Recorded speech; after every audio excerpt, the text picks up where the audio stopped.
Alright, so here we are. We've got a grudge match between Amir Rahimi, an assistant producer, and Harvard Bonin, some of you might know, is the senior producer on the project. Harvard's playing Mordor, Amir's playing Gondor, and here we go.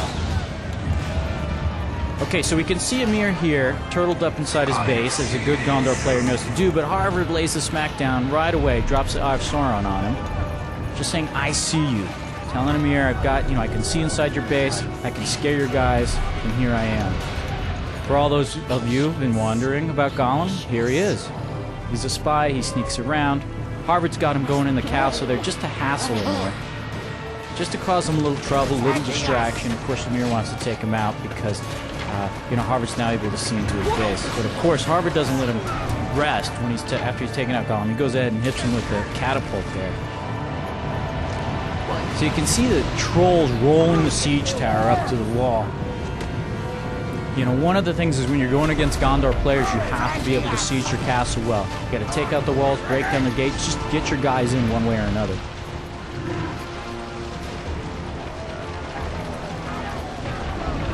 It's quite a scary sight when you see a whole set of orcs pouring over your walls and into your castle.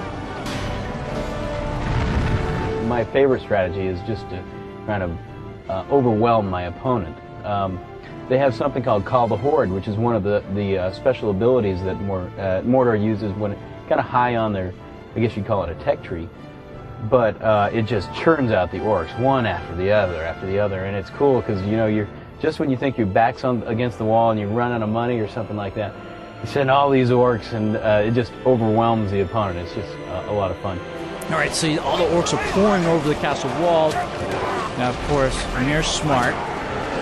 You think all might be lost, of course, but there's Gandalf running around there. When Gandalf gets into the fight, watch out. Bang, there's a blast. Clears all the orcs out, and he's safe again. Well, see, Harvard has this ego and this air about him, about being this hardcore RTS guy, but I think he's going to come into this game and completely underestimate me. Right, so Harvard's got all of his troops ready. I think he's going to try to do a big push into the base. Let's watch what happens.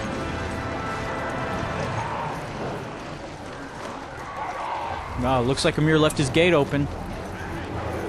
Now this is one of the coolest things about the game, tainted land there. Harvard goes ahead and lays that down. It changes the terrain.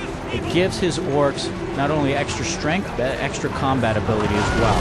So he's going ahead and taking on those tower guards. They know they can't handle it. Getting hit with orcs or getting hit with catapults there, so they start fleeing back into the gate.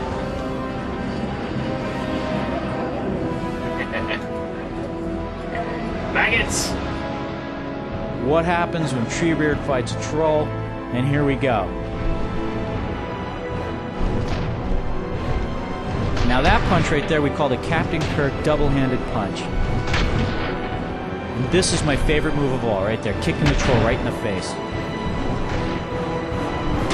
Bang, so Treebeard won there.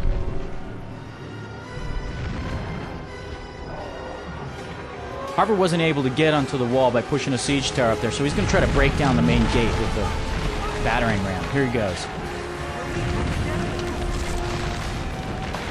Bang, knocks it through.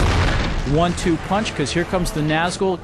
The Nazgul's great, because when you get them over the enemy troops, you do the screech and it scares them all, disrupts them. Makes it a little harder for the archers to get a bead on it. Now also he goes ahead and just picks up guys, which causes a tremendous amount of damage. And of course, what's your counter? Gandalf Astari Light. Takes him right out, pops him.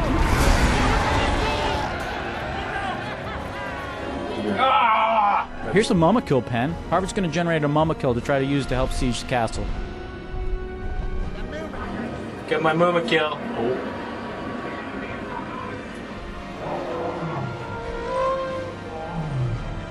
So Amir's called into Rohirrim reinforcements here. Those are one of the powers that he has.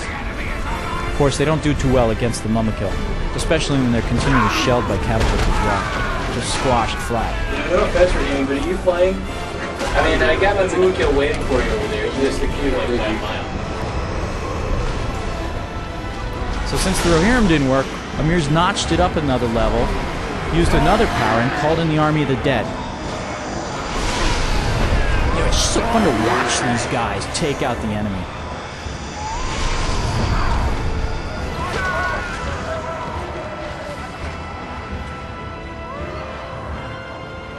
Alright, so you think Harvard might be down, but he's not out. Of course, what's he going to pull out?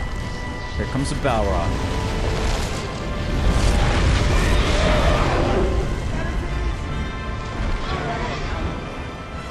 So if you were scared when a Nazgul came into your base, you gotta be double scared when the Balrog shows up. So the Balrog doesn't only have his sword that he can use, of course he's got the whip, he's got the fire breath, just the ultimate wrecking machine. Bang! Hits the guy with the sword. Now, one of the things I absolutely love is when he does his fire breath.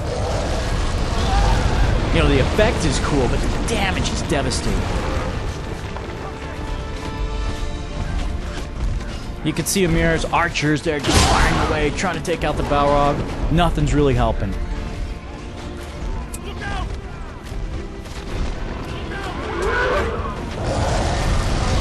Amir's last building has been destroyed. His whole castle sinks back into the ground and you're left with the ruin. But of course, who do you bring in when you got a Balrog in your base? You gotta bring in the big guns. Here comes Gandalf. He hits him with the lightning bolt. Takes him out. Now watch the ground here after the Balrog burns up and goes away. Look at that charred mark there. It's another example of the attention to detail that's inside Battle for Middle-earth here. Alright, so it looks like Amir's there survived. His base is wiped out. He's going off to hunt Harvard's base there. And there you go. I don't know. I kind of call it a draw. Gotcha.